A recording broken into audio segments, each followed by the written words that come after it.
enkwenim ma me fa nso ase wo the hawk da bokrata mu na wo sha ase ya wo se 1D1F fiasco minim se ehaya na ye nuaba ABY ekoye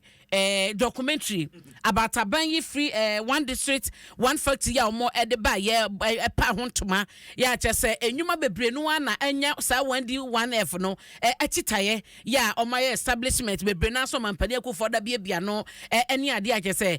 yen ya dwene mu ne yesusue mu de so ma bia no awie de na nkaban na no nyina ye operation a ye dwuma se bia nse sugar factory de ye kan ye bia no awie na so besi ene ye hu ni tin hu ni nan enti no na ye computer sa na bia na se na etisen eno da the hawk da bokrata no CJ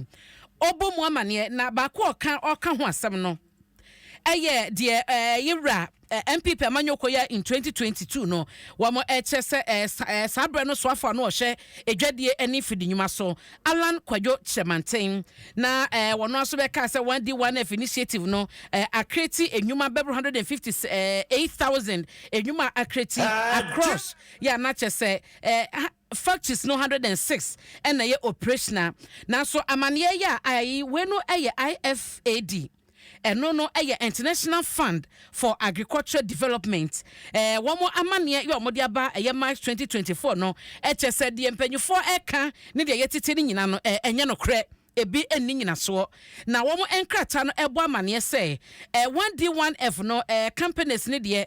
completion bebre no a na awie na so no bebre no ani hono ma bebre na enya adwuma wie de womo wie a womo cheso makobia no na so bebre no ano enya adwuma na eno womo ebo amane ese wo hwe models na ebi hono ma ensensem kompa wo ho no womo enka mani siye ebi so hono ma factories na nkasa no eguso tete hono ma enya adwuma bia se mfidie wo se mfidie nim eguso hono ma ense adwuma wo se yase ene emfaso a ede bebre oman no na eno na ekoso a ebo amane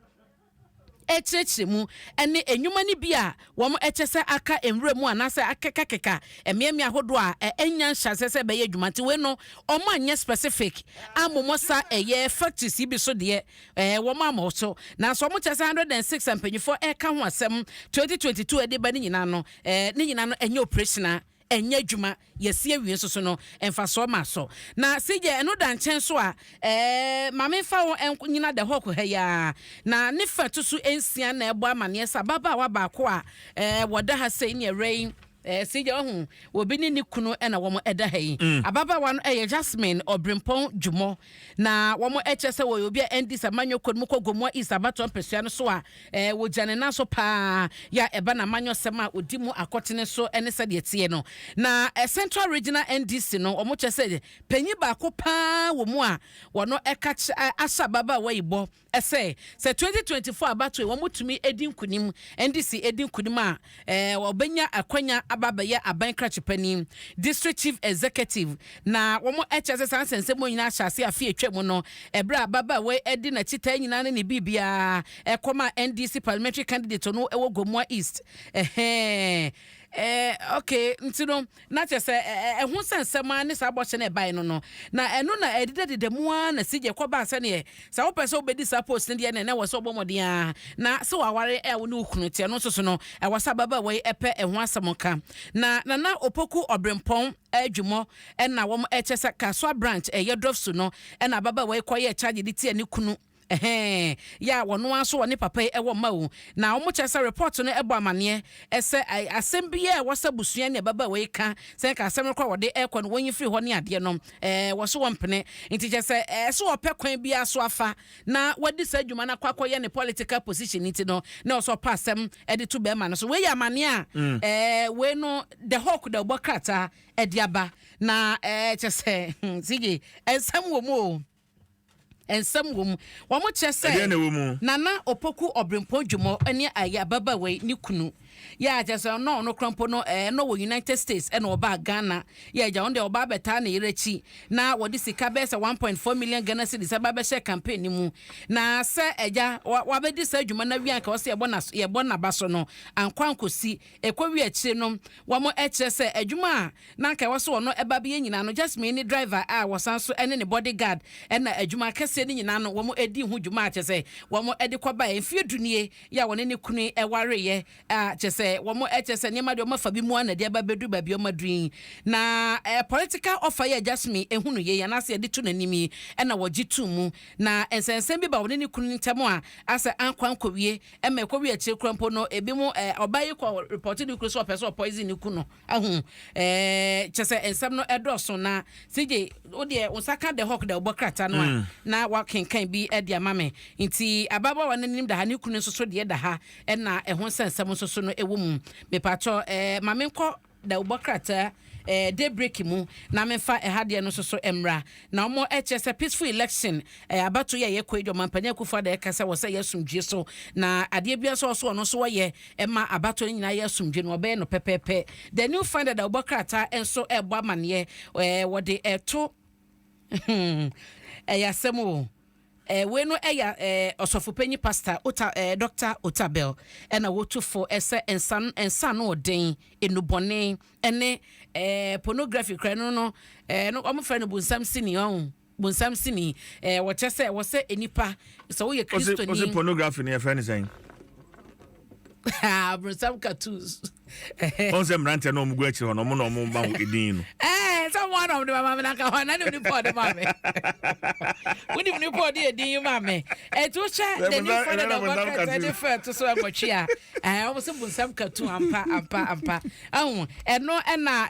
osofopanyi Dr. Otabel etufo ese wose dodo no a mabu titiu echi wo mu frisa enne no ho sansa enye suban pa enya de papa ponomo ni ade no wose nye ntu wadaji a bomodien na uko YouTube ni ade CJ yesua de wo hoda bia o de ka de betra sahwe sa de we a obewie no emfa so bia mre wo no ka fa kosua bibi wo YouTube wahu ni nyina ye data kro ya na ade hwe na efa ebo bra edi udwuma na eno eda nche so mo chese Ghana Stock Exchange oma gaini 17.35% no we no oma send year to date gain no July mo no 43.56% abna mo a ona managing director wo honom no ni mfoni na eda asemi hom na mo chese best and so and now more edi laptops makoma kwadunum akoma UMAT asuafo the new father ebo ho amane na mefa daily guide ba ku ento aso na afe yenko yenimu a MPP omo chese bosumi ya ne da etoso edunwotwe omo belonche omo manifesto eno ho asem eda ha CJ da wokrate eka ho asem omo chese gold export so afi wenko na wie ye no na oman adu $10 billion eba no gold a yekra ediko bi man so ne ade a na chese 2024 nko na wie ye de na $10 billion a Michael Kwe Junior so ene wo ha ya wasi asuafo makoma kwa hanum ne adioson 570 wata wo machi a wo so ede ye wo mo entotoye akọ eye entoaso sukumu ene wo so wo mu dada na wede ene so wede mu komon kroma not so nation founder no enra de gina mu papa CJ nti wo de ye mfa no ensi wo no maaja abakosem de ya na ehia ohun abakosem hia but sadia yesua ni sadia yenim ene tiasia ye wo megide se no odi nkoma nim before no de obi anim obi akire mu e ma wo awutie no uhunu de wo se uhunu ete de wo se wotie na eno achi nso no mo chese ye ma megin mensa yisi chairperson e kasa o daily graphic anim ano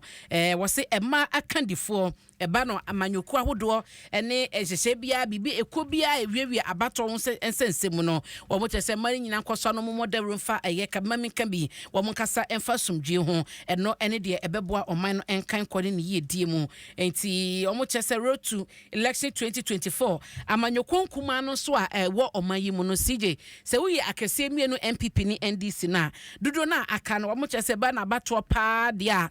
wamu ni grounds omu ochese wamu ni nine ya omu ejina so eba se ko general election ni sade no nti ase the threat and was minority political parties no wamu enya ewo akese no so no enya dia eye adwuma sa eno na omu echese abato ahodo akoso be se enwotwe for republic mu nyina no sa wo hye modern mu a minority political parties no wamu ebo a enso ani kra nti adwuma de bi wachire ya ewo so omu ye eno ene da obokrata yi emu amane a wode abasije ma memfa wie na wabedwa fa ye krado